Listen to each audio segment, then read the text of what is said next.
ഒരു അടിപൊളി സിമ്പിളായിട്ടുള്ളൊരു മാങ്ങാക്കറി വെച്ചാൽ അപ്പം നമ്മൾ അത്യാവശ്യം വലിപ്പമുള്ളൊരു മാങ്ങ എടുത്തിട്ടുണ്ട്. ഇതിനെ ഇനി കഴുകി നമുക്ക് വൃത്തിയാക്കി കട്ട് ചെയ്തെടുക്കാം.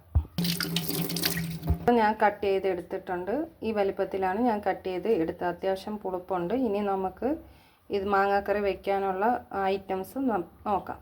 അപ്പോൾ ഞാൻ തേങ്ങ, ജീരകം, വെളുത്തുള്ളി, മഞ്ഞൾപ്പൊടി, 2 കൊച്ചുള്ളി അരിഞ്ഞത്, 3 നല്ല അത്യാവശ്യം നല്ല എരിയുള്ള 3 പഴുത്ത കാന്താരി മുളക് എടുത്തിട്ടുള്ളത്.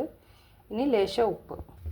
അപ്പോൾ ചട്ടി അടുപ്പത്തേക്ക് വെച്ചിട്ടുണ്ട്. അതിലേക്ക് മാങ്ങ, അത്യാവശ്യം 4-5 അരിഞ്ഞിട്ടുള്ള കൊച്ചുള്ളി, അത്യാവശ്യം 4 കൊച്ചുള്ളി അരിഞ്ഞത്, അതിലേക്ക് 1/2 കപ്പ് വെള്ളം, ഇത്ര ഒഴിച്ച് നമുക്കിത് വേകാനായിട്ട് വെക്കാം.